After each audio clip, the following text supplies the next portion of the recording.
welcome to our show. Tonight we'll be discussing the fiscal crisis. We see a crisis facing Europe of monumental proportions, as these countries have powerful state unions and low productivity levels, with a large part of the population of countries like Greece, Spain, and Italy unwilling to do the required belt-tightening. Then here in our own country, we've seen annual deficits under President Obama exceeding $1 trillion each year. Today, our national debt exceeds our gross domestic product. And of course, here in New York, we're also facing a fiscal crisis. Our public employee unions are among the most powerful in the nation, and there's some question as to whether they'll make concessions to lower the costs which are burdening taxpayers who pay the highest taxes in the country. That's our topic for tonight. And our guests are Mike Mulhall and Frank Russo. Mike is a senior business analyst and project manager for a prominent global consulting and tech firm. Mike's a graduate of Villanova School of Business with 26 years of capital markets experience on Wall Street. He's married and is the father of 3 children. Welcome, Mike. Frank Russo is a former division manager with AT&T and Verizon and is currently the president of the American Family Association of New York and serves on the Educational Committee of Long Islanders, the Executive Committee of Long Islanders for Educational Reform. Frank is married for 48 years with 7 children and 38 grandchildren. Welcome, Frank. 31. 31, excuse me. And my co-host tonight is Connell Friel. Connell? Thanks, Patty. Mike, I'll start with you. Democrats want to raise federal income taxes on individuals earning $200,000 or more. Republicans don't want to raise any taxes at all. We're seeing annual deficits of $1 trillion per year in the last couple of years. Should we raise income taxes? So I think there's 2 aspects to that question, right? It's really first, in reverse order, how do we responsibly address our national deficit? And then is raising taxes appropriate? And my response is, you never raise taxes in a recession. And the truth be told is that there's a laundry list of experiences and history that would support that raising taxes has not worked. And I'll cite you. The recent effort has been led by Warren Buffett, a very well-known investor. And his proposal, I believe, is as follows. He would keep income taxes unchanged for approximately 99.7% of the taxpayers, retain the current 2% reduction in the employee payroll tax, and raise taxes for individuals with more than $1 million in annual income. He would also seek to raise taxes for the uber wealthy, those earning more than $10 million annually. The problem with this is it's great politics, but it's lousy economics. The Wall Street Journal did a study where they reviewed the fact that the U.S. currently has somewhere around approximately 236,000 millionaires. So it's conceivable that you could raise somewhere between $50 and $60 billion a year annually, or $500 to $600 billion over 10 years with a proposal such as this. The problem is that according to the U.S. deficit clock, the debt clock that we have in New York City, our government is growing our deficit by almost $4 billion a day. So that even if Warren Buffett was to give up his entire wealth, which is alleged to be $47 billion, it would only fund our government for 12 days. And it's not just Republicans that don't want to raise taxes. It's President Clinton, who is a Democrat, former president, who came out and said we should never seek to raise taxes while the U.S. economy is slumping and on the verge possibly of another recession. There's been a separate proposal issued in the House of Representatives that is a little bit builds upon Warren Buffett's plan, and it's been led by Representative Jan Schakowsky, a Democrat from Illinois. He proposes adding 5 tax brackets between 45 and 49% on incomes above $1 million. Former Labor Secretary under President Clinton, Robert Reich, has called to raise the taxes as high as 70%. And here's what we know. This is not Democratic, this is not Republican, this is American. These are the experiences our federal government has had when you go back through the last 60 or 70 years of data. And it's to this point. When we had tax rates from 1951 to 1963 that were as high as 91%, as low as 22%, the total revenue that the United States Treasury received was, as a percentage of GDP, was 7.7%. Yet when President Reagan lowered the taxes initially in 1981 from 50% is the highest rate down to 11%, revenues to the United States Treasury rose to 8.3% of GDP, which is, I believe, one of the highest it's ever been. In 1986, when we further lowered the rates to 28% as the top tax rate, revenues dipped to 8.1% of GDP. But the point is that raising taxes will actually result in lower revenue. And I want to just address one other aspect of this. President Obama has complained bitterly that he inherited a difficult financial mess. A deficit, I believe, of $1.3 trillion in 2009 that he inherited from his predecessor, former President George W. Bush. There needs to be a little bit of an education here. President Bush authorized, with the support of the Congress, $800 billion to the financial services markets, and because the way our government works, it treats a loan and a grant the same, which is it's an expenditure. They never see it coming back. What President Obama has never disclosed is that when the banks repaid back all of that capital, $600 billion of the $800 billion in 2009, he doesn't count that, meaning that that deficit that was his first deficit of $1.5 trillion includes the fact that the federal government got back $600 billion, meaning his real deficit would have been $2.1 trillion, except for the fact that they don't count the math that way. So the policies are unsustainable. Raising taxes is ridiculous. It's not partisan. It's economic. Great politics, lousy economics. Okay, Frank, you're a fiscal conservative, or used to be. What's your feeling about this? That's right. I've changed my thinking since I was a young man. When I was in college in my 20s and whatnot, I favored a flat tax. No more. I'm still, I believe, a fiscal conservative, and I'm very much a numbers person, but wow, Mike really went through a lot of numbers there. I won't go through nearly that number. I used to be for a flat tax, no more. I want to, clearly the biggest part of the problem is the excessive government spending. I'd say 75% of the solution or 80% of the solution is cutting government spending. But I do fall in line with the Democrats to the degree that we have to raise some income taxes. And I disagree with the Republicans who oppose all raises. I don't go as far as the Democrats do. They want to raise taxes on what they call a millionaires, but they really talk about people making $200,000 and $250,000 that they want to raise taxes on. That's not how I define a millionaire. A millionaire is one who has an income of $1 million a year or more. And I would favor raising the tax slightly. We did have rates as high as 92%, and then even 70, they were reduced down to 70% going back to the middle of the 20th century. That was excessive, counterproductive. I agree with Mike on that. But right now, the highest rate's 35%. I would like to see it raised to, say, 37% on people making over $1 million, and maybe even 39% on people making, say, over $3 million. I would favor that. It would resolve a minor part of the problem. In addition, we have to do some other things. We have to clear up the corporate tax rates. I'd say lower the corporate tax rate, which is, in my mind, way too high now, 35%, makes us anti-competitive, competing with the global economies. We have one of the highest corporate tax rates. But on the other hand, we have an unbelievable number of loopholes for corporations. So many of them wind up paying minimal tax rates, if they pay anything at all, because of their lobbyists in Washington who kowtow to the Republicans and Democrats in Congress. So we've got to close these, not all loopholes, but I'd say 80, 90% of them, close them, and lower the aggregate corporate tax rate to make us more competitive in a general way in most fields of business competition with foreign countries. In addition, one other thing that I'd probably consider, and maybe this is a little counter to the others, we are at a point where only 1%, where the top 1%, of our income tax payers today pay as much as the bottom 90%. It's incredible when you think of that. And of that 90%, 50% pay nothing. So 50% of all income earners pay zero. The next 40% pay as much as the top 1%.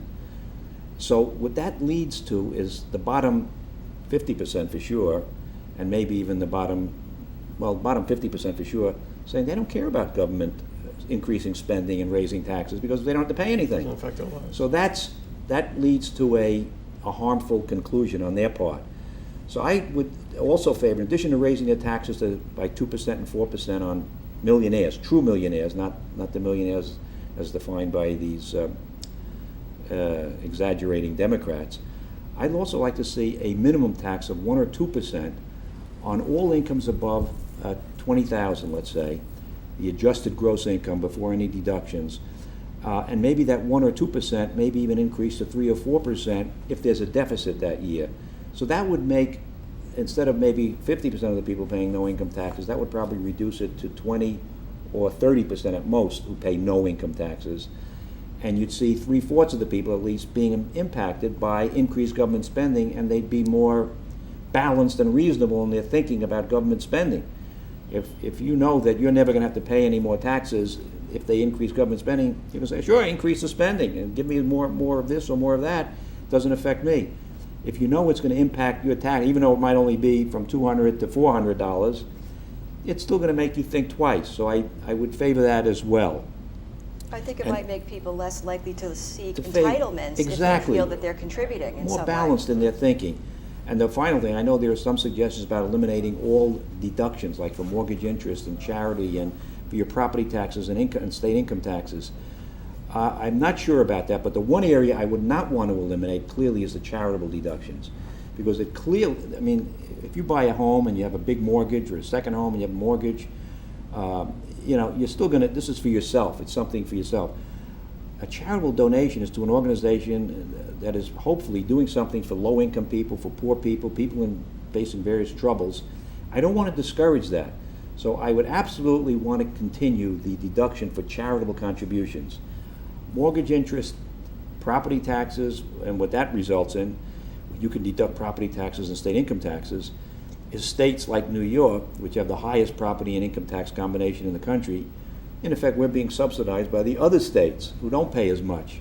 And so, in effect, I think that's a bit of troublesome. So I'd be open to the elimination of these other deductions, but that means lowering the income tax rates for everybody as well to make up for the loss in that deduction, but never to eliminate the deduction for charitable contributions. That's the one area that it deals with encouraging people to help other people, and I don't want to discourage that in any way. I want to just comment on something that Frank mentioned there, which I think is very important, which is the idea that with almost 50% of the country not paying taxes, we've created a dependency.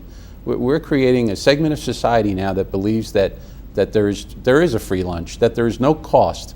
And the best example of that was the Obama passage of health care, which has been titled Obamacare. We were told that that's revenue neutral, that that's not creating a deficit. But the assumption in that is that it's borrowing or taking $500 billion from Medicare and Medicaid, which is patently false, because we know that the Senate and the House of Representatives will never approve such a thing. So one of the things that I think, there's two aspects to what Frank said that I think is really important that has to become part of our society going forward. Everyone has to have a vested interest. If everyone's paying taxes, maybe everyone will understand. And then two, we have to get around to actually having, irrespective of partisan debates, honest to God truth-telling about legislation. There are no free lunches. Everyone eventually pays for it. Everyone. We all suffer together as Americans. The D and the R have to get small. The A has to become capitalized. You both raise very good points. Frank, you raised the point that cutting spending is a big part of the problem. And Mike, you mentioned again, as Frank did, that 50% of Americans aren't paying taxes. And I think a lot of people are still shocked when they find that out. It's only becoming common knowledge more recently. Frank, carried interest is a key topic of this debate. It refers to the money paid to financial managers, in many cases hedge fund managers, based on the profits they're making. The issue has to do with the rate at which the carried interest is taxed. Currently, it's taxed as capital gains rather than ordinary income. That means the tax rate is only 15% instead of rates as high as 35%. What's your view on this controversial aspect? Yeah, to the best of my understanding of carried interest, it is people such as hedge fund managers who are making enormous amounts of money. Now, granted, they're taking a big risk. They may make nothing if they lose money. But they're, to the extent that a hedge fund manager puts his own money or her own money into the investment, then any profit there would be truly a capital gain, and you tax it at whatever the capital gain rate is. But by and large, as I understand what carried interest refers to, in most cases, it's a compensation for the money they're making from profits made and in their investment decisions for their time put in. which is, in my mind, akin to what a real estate agent does when they're selling a home. If they put in 100 hours and they're unable to sell a home, they get nothing. If they sell the home, the income they get from that commission, which was a return for their time put in, which they were risking, they might get nothing. They pay ordinary income tax rates on that. That's a good analogy. Yeah, I do not see why hedge fund managers and other, then generally they're well-to-do people, make a lot of money from their investment, taking a lot of risk, and to the extent it's a return on their money, treat that as capital gain. But to the extent it's a return on their investment of time, then it's akin to many other people, sales-type people, who put in their Work on time, risk their commission. time, make it nothing, commissions, and pay taxes on the basis of their earned income, which is a higher rate typically than the capital gain. So I think this is one of the key areas. I see it discussed many articles in Wall Street Journal and elsewhere. There are 2 points of view, but I think it's time we face up to it and tax carried interest that's a return on time put in, and tax at the same basis that everyone else pays taxes, the ordinary income tax rates. And I think this will raise us many, many billions of dollars in additional income per year and be treating people in a more fair and equitable way. Mike, your comment? I have a slightly different take, which is as someone who's worked in capital markets and someone who has a great appreciation for the work that private equity contributes to the economy, as well as hedge funds, I think we have to distinguish between the two of them, and maybe we'll get to the larger point, which is where I think the discussion's really focused on as to whether or not that this needs to be revised. Private equity, in order to receive carried interest, the manager must first return all the capital contributed by the investors, and in certain cases, the fund must also produce a return typically in excess of what the marketplace is looking for in return. So if today the average rate of return is 2 or 3%, private equity will honor and in most instances provide a return of at least 7 to 8%. That's what makes it very attractive. The problem is that the challenge for private equity is their investments are typically passive. They buy a company, they invest in the company, and they hold that company or investment for 5, maybe 10 years before they sell it. And that is one of the reasons why they've received the favorable tax status as a result of being an investment. What people have become critical of is the hedge fund community, and where hedge funds differ is that carried interest is usually referred to as a performance fee. Hedge funds, because they invest in liquid investments, are often able to pay carried interest annually, and if the fund is generated, especially if the fund has generated a profit for investors. And so what people, I think, have objected to is the fact that hedge funds have been able to, many successful hedge funds have had very lucrative returns, and the typical structure is 2, 2, and 20. 2% they charge the client for coming in, 20% of their profits, of the client's profits, go to the house, and 2% on the way out. And so folks have objected to is what they've seen as being extraordinary gains being taxed at at the lowest tax rate, and they object to that. The question is would you distinguish that as an investment? Is that not an investment? Are capital gains apply? And that's the gray area. And I think the real challenge here is about, do we really need, at this point, should we be looking at complete comprehensive tax reform? Yes, we should. Should we be looking to do it right now as it relates to private equity and hedge funds? And no, because as we've seen just this past week, 15 of the top banks in the United States had their credit downgraded, in many instances more than 1 or 2 notches, meaning the cost of them to fund their business has gone up substantially overnight. And this is on top of regulations such as Dodd-Frank that have wiped out, in many instances, somewhere between 40 and 50% of their revenue, and at the same time is requiring them to post larger capital requirements against their investments. And what has it done? It's resulted in a much weaker capital markets, and that weakness is going to have profound effects on our economy. And I would suggest that if we're going to reform our tax code, it should be done, but it should be done with sensitivity to the amount of regulation that is currently strangling the capital markets and really harming the larger economy and the allocation of credit to small businesses and businesses in general in growing our economy. Just one counter on that. I agree with Mike on the need for general reform. Absolutely should be part of a bigger picture of reform. But the key principle is still, if someone's investing their time and they get compensated for that. Not investing their money, putting their money at risk, but just investing their time. So many people do this, and the compensation they get is taxed at ordinary income rates. These financial people, equity managers, they should not be given preferential treatment and a lower tax rate, a capital gains rate. They should be paying the taxes on their investment of time, even if it's over a number of years, just as realtors, if they put in time over several years and sell properties, they pay taxes on the ordinary income tax rate, and that should be required in this case in justice. But there are exemptions. One quick note: there are exemptions if you hold a property and it's a primary residence, right? It is a tax-free sale. It's excluded from capital gains one time only if you hold the property more than. No. I'm talking about the realtors. No, Mike. I know. Okay, The sales- I know. the I'm just sales saying person. real estate in general. That's Okay. an investment of enough. of their money and property. That's Okay. different. I'm talking about the realtor who sells the property and takes 3 years to sell it. They pay their income taxes on their commission on an ordinary income tax basis, and that's the way the financial market should be But the treated as realtor well. never put up any I don't capital. want to keep going back and No, forth on but the same the questions, realtor. but, one of us has to have the last word. And I'll let you have it. Let you, But the Let me- realtor never puts up any capital, is what I'm getting at. Right, and I'm time saying, capital. if nor does the hedge fund manager. If he No, puts up that's not capital, true. If he Hedge- puts up capital on that basis, he can get return to Okay. pay capital gains rates. That's- If he's putting in his time, though, No, then no. he pays it on ordinary income tax rates. In many instances, not always, to be fair to your point, but in many, they have their own capital In invested that in their case, I have fund. no objection. I've said that. Okay. Okay, so let's turn to something we all pay, Social Security. Social Security represents one of the largest fiscal areas in terms of revenue and costs. Currently, the law provides Social Security recipients with annual increases equal to the CPI, Consumer Price Index.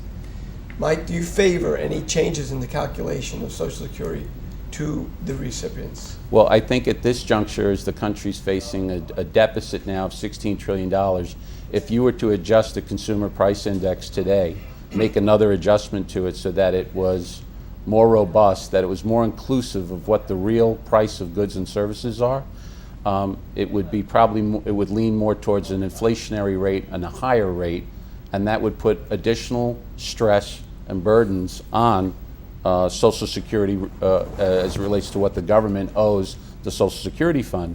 So my sense is that if we just take an example, if you go back a number of years ago, just 5 or 6 years ago, gasoline was $1.50 to $2 a gallon, and then we saw over a period of years it doubled to $4 a gallon. Well, that's a 100 to 200% increase. Yet Social Security recipients have seen an increase that's typically defined by CPI. And if you notice, we've adjusted Consumer Price Index so that it's constantly referred to now as X food, X energy. And as I always like to say, yeah, if you don't drive a car and you don't eat food, yeah, I guess Social Security has kept up with the times. But that's ridiculous, because senior citizens and those that are of the age of 65 or older now are making up one of the largest segments of our society. And the baby boomer generation has started to retire in the year 2012. It's expected that 10,000 people a day from the baby boomer generation will be retiring. So if you want to correct this CPI to make it, say, more balanced, more inclusive, a better reflection of what the real cost of goods and services are, it's going to add strain to the Social Security fund, which, in my opinion, is already on the path to a fiscal calamity, because I believe there were projections just a number of years ago that it was going to be funded through 2032, and now I think you're seeing folks even concerned about whether or not that'll hold up, given the fact that we've had a reduction to the contribution to Social Security. So again, these are difficult decisions. There's a case to be made that it should be revised in favor of senior citizens, but it's at great cost right now to the federal government at a time when our deficit is going in the wrong direction.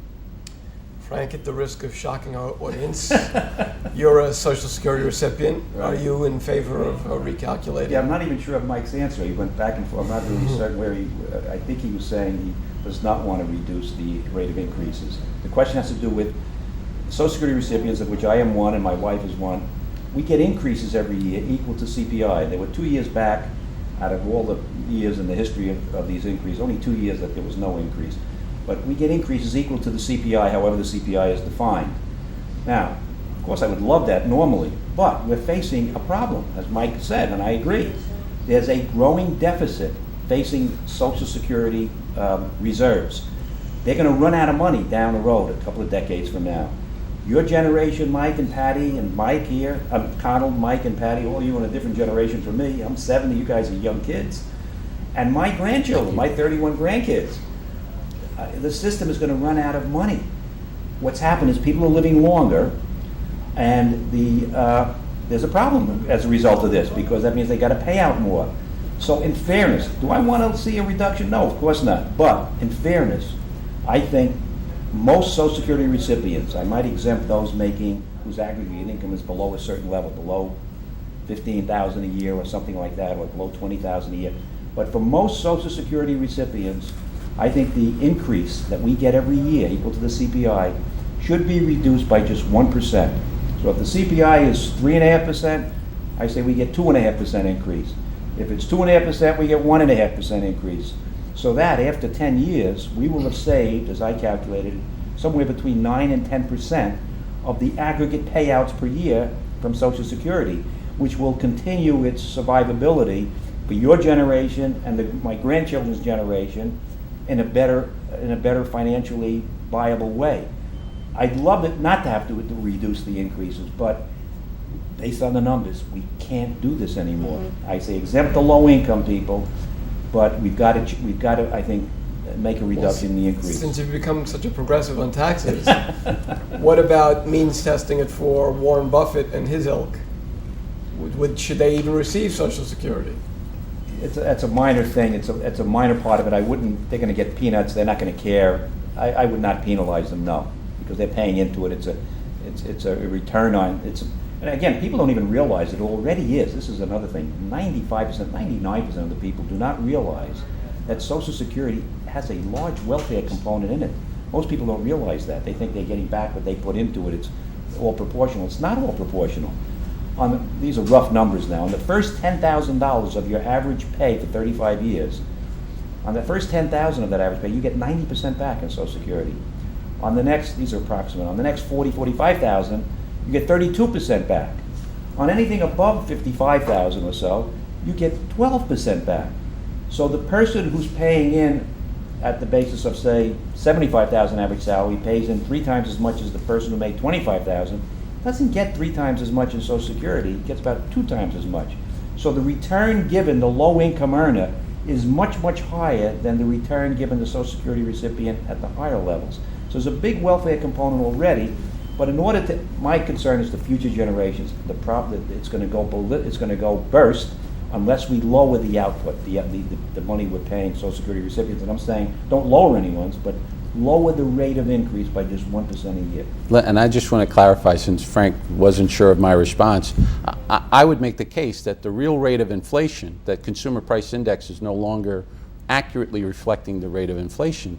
And so to ask a senior citizen or someone who's relying on Social Security to take a smaller increase annually, when we know that the real rate of inflation could be as high as 10 to 15% the last couple of years, it's just, it breaks your heart to do that, because you know that these folks in many cases are already struggling, and it's a class of people that is going to grow. So it's really a math equation versus trying to do the right thing by people. But I come down on the side of, listen, I think it's already artificially low. Lowering the consumer price index now to favor people is just another example of the government going in the wrong direction. Yes, it would save money, but we have to support these people, and in many instances with folks living longer than they had even imagined or anticipated, the amount of money that Social Security, it's their only lifeline. So, you know, gasoline is a good example, food is a good example, health insurance costs, everything has gone up double digits, yet the consumer price index for the last 3 or 4 years running has been anemic. It's come in at around 2%.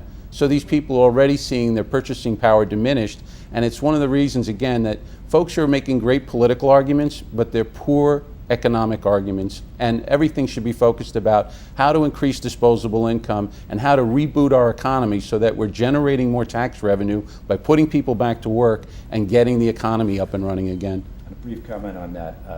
It's a lot of malarkey to suggest that the inflation rate has been 10% or 50%. That's absurd. It's been very low, and in fact, when you take in the fact the devaluation of home values and home costs, I think the CPI is pretty fairly a measure. If there are some problems, energy costs have gone up, now they've come down, they go up and down. I don't think it's that far off the mark, and it's certainly nothing like I would 10 or just, 15%. I would say, with all due respect, Frank, that the price of a gallon of gasoline was $1.50 in the fall of 2006, and by the time we got to 2012, gasoline did spike as high as $4 a gallon, and the problem is that it takes about 6 months for the price of gasoline, fuel prices, to be reflected in food prices. And so one of the reasons why we've actually seen a lot of instability in places in the Middle East was, as the price of fuel went up, as the price of a barrel of oil went to $120 a barrel, or sorry, I think the highest it got to was above $100, may not hit 120. But as we saw the fuel prices spike, what the people in the Middle East didn't understand was, when they then went to purchase food in the global market, how the price had escalated because of the cost of transporting that food from, right? And many of these countries are dependent upon external sources. And that was one of the real issues that created the instability. And if you notice here in the United States, you saw food prices climb, and they were definitely in excess of 10%, yet the consumer price index would have you believe that the real rate of inflation was far lower. So I respectfully disagree. Well, it's a complicated issue, and you raise a good point that people are living longer these days, and the whole dynamic, the whole proportion is completely different from when Social Security was first envisioned, because there are fewer children per family now and more older people, so it's completely lopsided. So obviously it's got to be overhauled in some way. Frank, looking at the revenue side of Social Security, in recent years the tax rate was lowered by about 30%, from 6.2 to 4.2. This saved working people about $1,000 to $2,000 per year in Social Security taxes, but it reduced the amount of money in the Social Security reserves by about $100 billion each year it was in effect. It was certainly popular with most working people. What's your view on this? Yeah, my concern is the future generations. That's why I thoroughly disagree with Mike. We've got to reduce the amount Social Security recipients get if we're going to take into account the survivability of Social Security payments made to future generations. If we don't do it, it's going to collapse and they're going to get nothing. And people are starting to think that way. I hear young people say, oh, well, I'm not going to get any Social Security. That's terrible for them to even think that. But I also disagree with cutting that rate. At least these folks were working. I have 7 kids, 7 sons and sons-in-law with jobs. And yeah, they all saved $1,000 to $2,000 a year with a reduction from 6.2% to 4.2% in Social Security tax. But it's going to harm future generations, because you've now taken, in each of the past 2 years, $100 billion roughly away from the Social Security fund that we're supposed to have to pay out future generations. That's $200 billion, almost $250 billion. That's mind-boggling. So at least these folks have jobs compared to 20% of the people that are underemployed or unemployed. I do not think we could afford to lower that rate by 2%, even though all the politicians and both parties wanted to appear good and wanted to win the favor of the working class and so forth. But you're harming future generations of Social Security recipients. You can't afford to do it when you've got a deficit already. Now they're just making it larger. So I think it was a mistake. Mike, your opinion on that? I really think it was a mistake as well. I mean, listen, you lowered the rate to assist people in a poor economy increase their income, their disposable income, in an effort to get the economy rolling. I'm sure it had some minimus benefit, but it is not a big driver. You need to find large ways to increase disposable income, and the biggest ways to do that is to spur the economy to start job creation. This doesn't do that, and so this was really, again, good politics, bad economics, lousy economics, and I'm in agreement with Frank, which is, yes, you're adding stress, and you're only bringing the date closer in terms of when the Social Security Trust Fund will actually run out of money. And you know, a number of years ago, President George W. Bush had put out a proposal about having Social Security privatized, essentially that you would get your own Social Security account, it would start to become self-funding, and you would have the ability. One of the real problems structurally with Social Security is that it invests its money in money market funds that have among the lowest rate of return.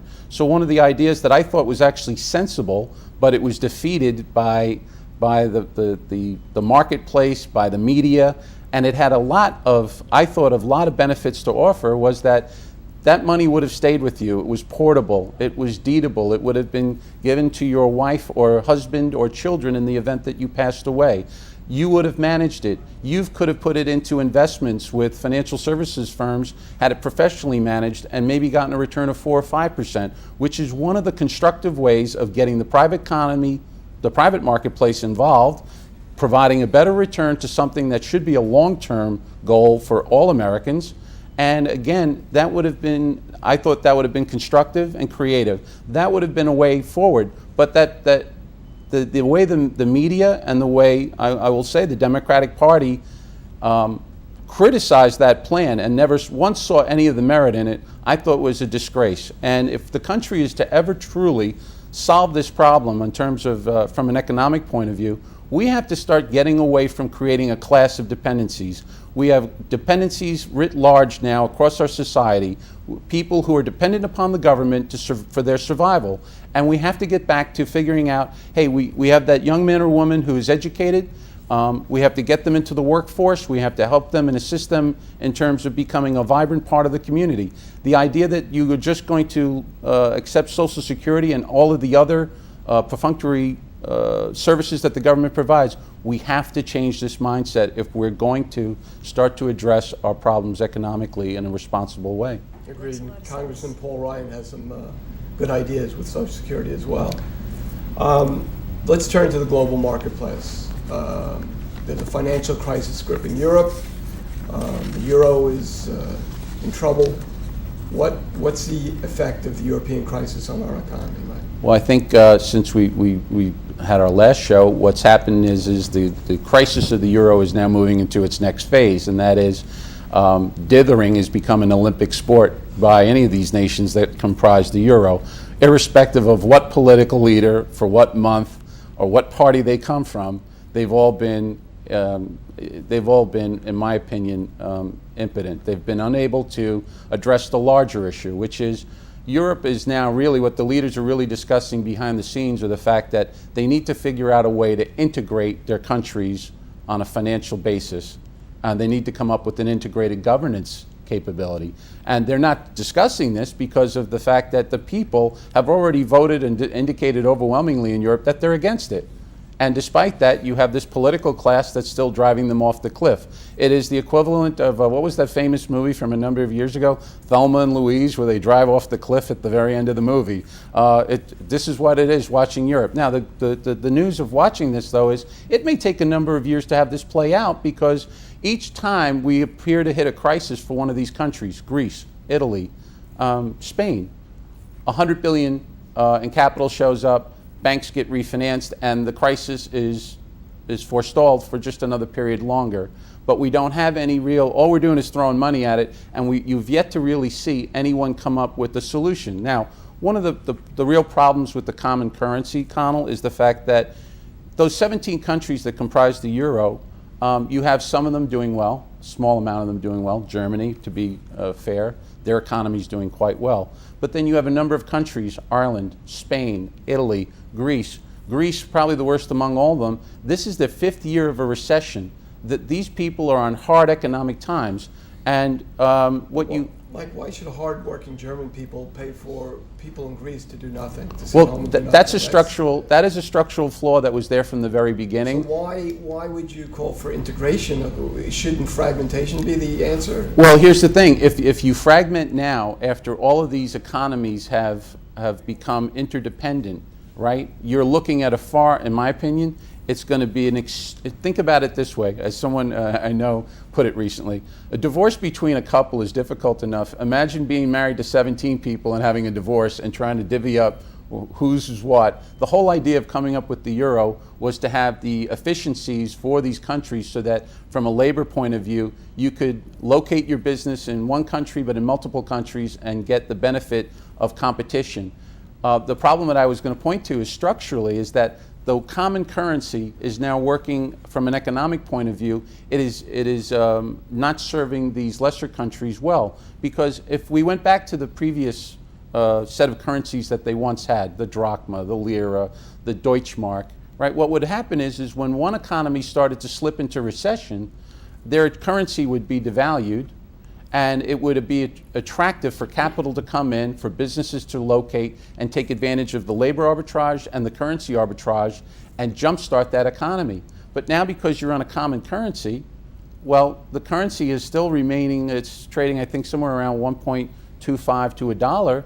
It's not assisting you. It's not allowing you to make that correction that would otherwise liberate your economy and jumpstart it. And so that's my problem. They're in this second phase, and that's why I believe you will see that integration is going to be the next phase of this, even though the people in Europe have already indicated that they're dead set against it.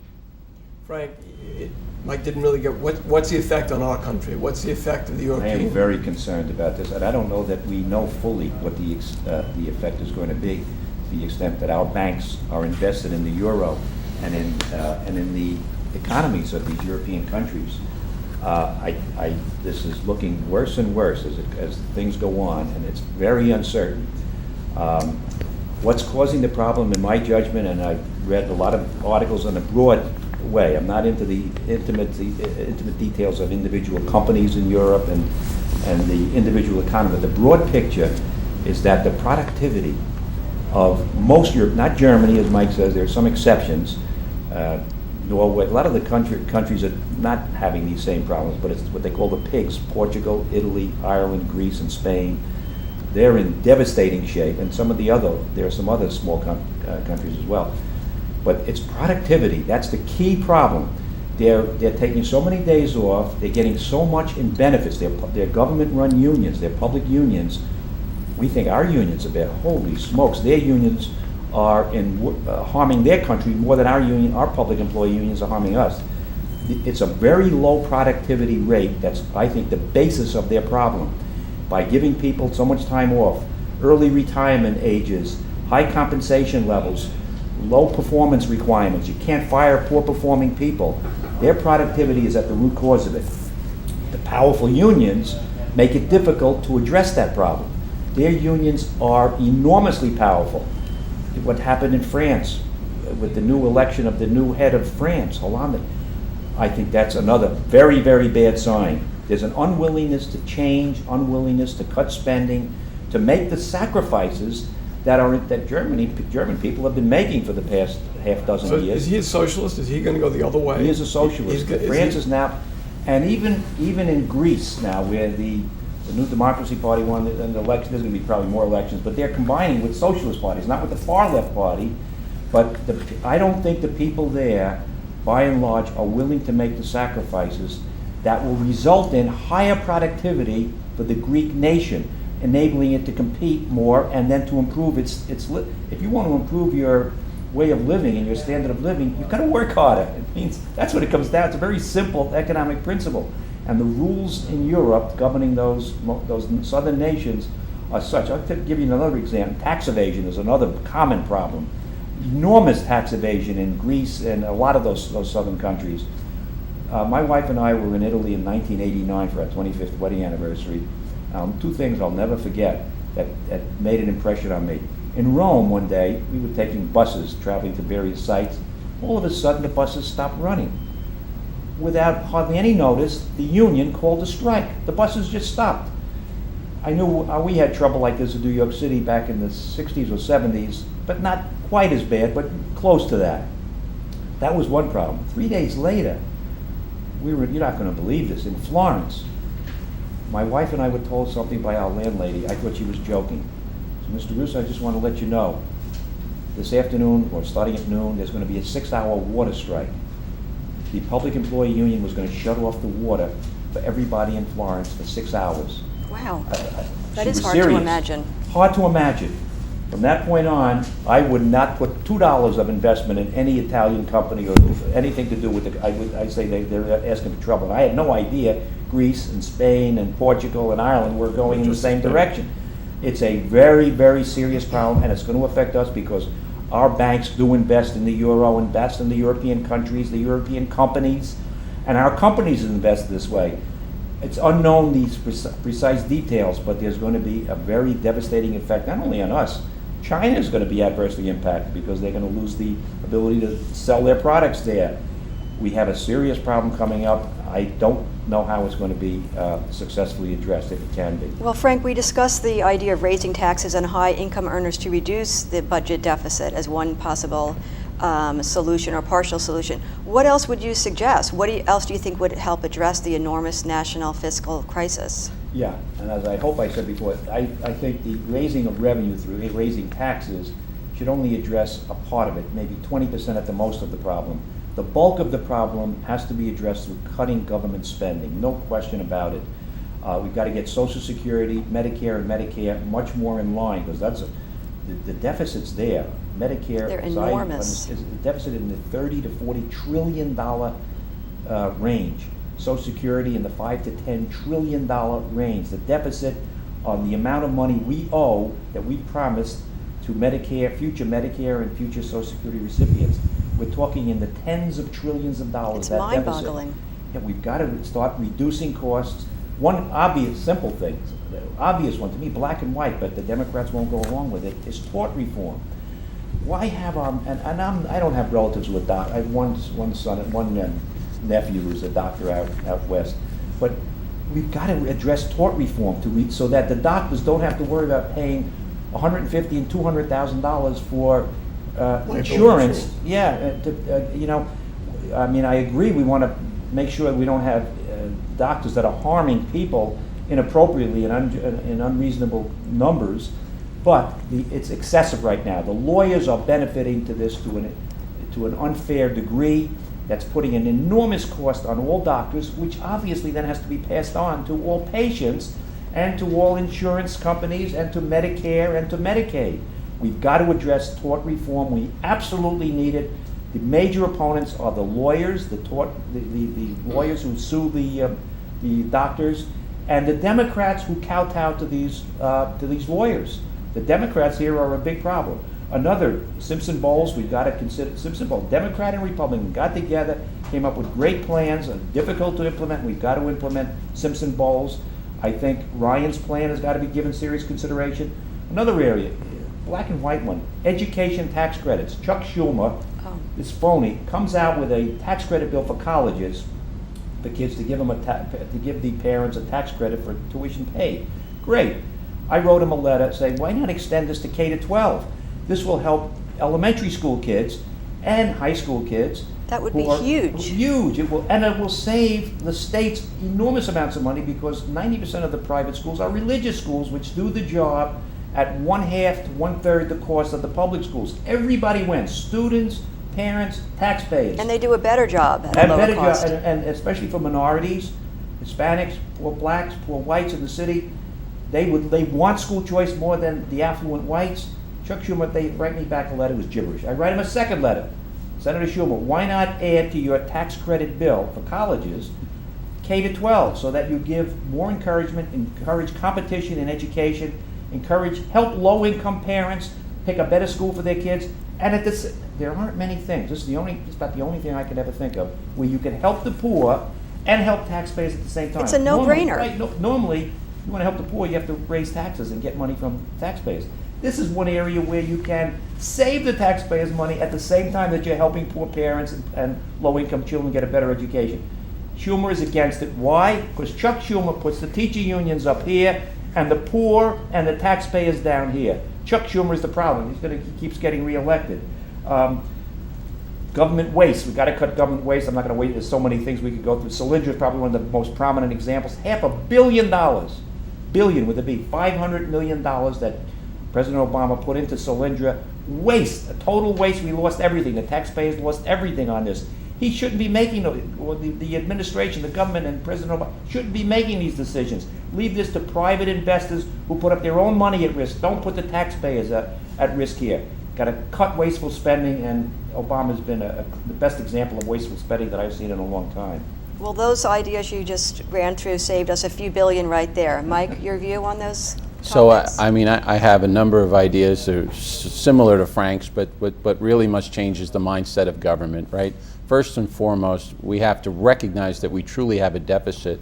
Listen, going back over a year ago, Rear Admiral Mike Mullen, who is, I think, the military, he was the top military general, made his statement to start the year, and he said the biggest threat to the United States wasn't foreign enemies, it was the United States deficit.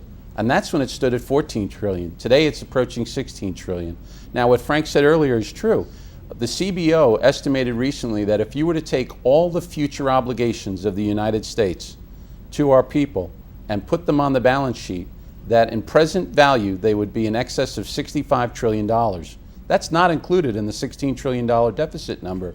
So the idea that our country is at risk, people don't seem to either appreciate that or understand it. We talk about public education. We have nothing against public school teachers. I have nothing against them. My sister-in-law's a teacher in the public school system. They're fantastic people. But as Frank was rightly pointing out, what are we looking at right now? We just read this past week that 4 Catholic schools were closed here in Long Island. That's all of those kids are now entering into the public school system at a price tag that's going to be 3 times what it was costing the Catholic school system. And the result is that Albany now has more outlays to those districts where those 4 schools were.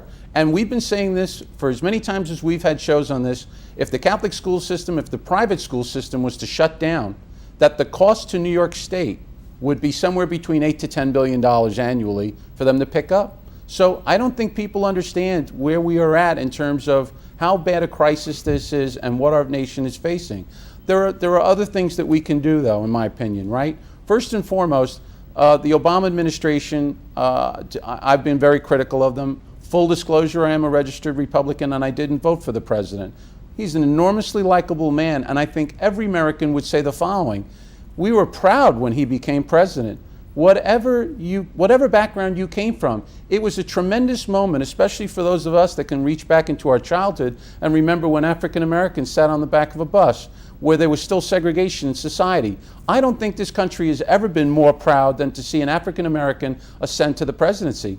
The problem must be now that he is a celebrity president and we have enough of celebrity politicians of both parties. What we have to get back to are credible politicians that will represent the interest of the people. And the people are responsible. If you give the people a voice, the people will vote for responsibility. And where the President Obama has come up short is, listen, the whole idea of Solyndra is a fraud, right? Not only did we waste $500 million, it was the way we went about it. That we moved the American taxpayer to the very last in terms of protection. That we moved up front to ensure that these people got paid were all these benefactors of the Democratic Party. And that stinks. And it's also been disclosed that there was a number of meetings about this. So what it appears is it looks like crony capitalism writ large. We see that, that an additional pipeline could be built in the United States that has been estimated would drive 20,000 jobs in the private sector. And the president blocks it. There's already 15 pipelines going through the very same properties, yet this is being held up. A 16th is not going to do anything more or less that the other 15 are already doing. Every American getting his job in the private sector should be the goal. And the idea here is that, at least at the federal level, the president has seemed to be selective in what his jobs bill was focused on public sector jobs at the expense of the private economy. His health care bill was either, people that put it together were either incompetent or they just don't understand math. Because the idea that you thought that you could take $500 billion away from Medicare and Medicaid and that the Congress and Senate were going to approve that is just an absolute joke. So I'm very critical of our federal leaders. Locally here in the state, I think Governor Cuomo, to be fair, as a Democrat, has been a very responsible governor so far, to my surprise. He has been willing to... Not on the social issues. Well, not on the social issues, but on financial issues and on issues about being a little bit unique. I agree with you on the social issues. I'm not out there. The idea that we have Mayor Bloomberg looking to ban soda and Governor Cuomo is looking to sponsor small amounts of pot, yeah, I'm concerned. Okay, let me just hold you that right there. We've talked about the federal government crisis. We talked about global crisis. Let's talk about the state and local crisis. Long Island, New York State, the upper counties of New York. Give me 2 specific solutions you would take to help state and local government. So one, with borrowing costs incredibly low, the United States Treasury rate right now on a 10-year note is approaching 1.5%. We should be borrowing money and putting people to work and doing public works projects. The best example here in Nassau County, which I'm still amazed. Who should be borrowing money? Local municipal governments should be borrowing money and putting people to work. There's a perfect example. A stimulus at the state and local. No, but this is responsible You're both stimulus. becoming progressives now. No, but let's put it this way. Here in Nassau County, the Nassau County Coliseum, we know, generates $25 million in revenue to the county every year. If we let the Coliseum close, we lose $25 million in revenue, and with property tax caps at 2%, the most we could raise is $10 million. So my point is that letting the Coliseum go doesn't work. Unemployment in the trade unions in Long Island is north of 30%. The idea that we can borrow money a point and a half lower than a year or two ago is just one example. We need to get more progressive. We need to get more intelligent. We should be taking risks now and putting people to work. That's the first and biggest thing we should be doing. Two suggestions I have, very briefly. Public employee unions in New York State and all our suburbs have got to be dealt with. We need to amend the Tri-Borough Amendment, which continues teacher salary increases even if the contract expires, puts the school boards at a difficult position. It puts the teachers in an all-powerful, all-controlling position. We have to eliminate the Tri-Borough Amendment to the Taylor Law. We have to change pensions for public employees because that burden is insurmountable also for New York taxpayers. The single biggest thing we could do is school choice. If we provided either tax credits or vouchers or scholarships, in New York State, because of the high cost of public education, we could save $12 billion, according to a study based on Ron Lauder. 20 years ago, it was $4 billion. Now it would be $12 billion every year by having full parental choice, provide better quality through competition, and save the taxpayers $12 billion a year by giving scholarships or tax credits equal to maybe a third of the cost of public education. While giving our kids a better education. A better education at the Well, same we're time. coming to the close of our program, and I want to thank our viewers for being with us tonight on this lively topic, this discussion on the fiscal crisis. We could probably talk about it for a few more hours. I want to thank my co-host, Connell Frio, and our guests, Mike Mulhall and Frank Russo. The program this evening was brought to you once again by the American Family Association of New York. We have the address available for you if you'd like to write in for our regular newsletter, which is free, or if you have any comments, we're always interested in hearing from our viewers. And you're welcome to call us at any time. And all of your comments are read by our producers and the members of the staff. And again, we thank you for watching our show, and we'll see you again next week. Thank you again this evening for being with us.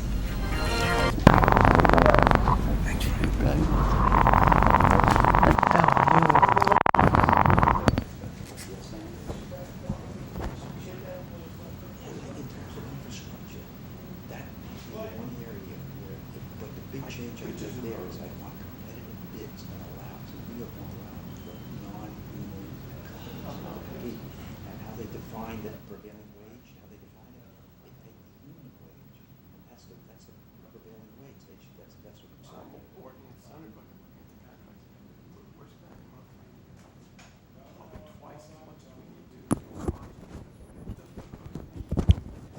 Mandates they have on union labor and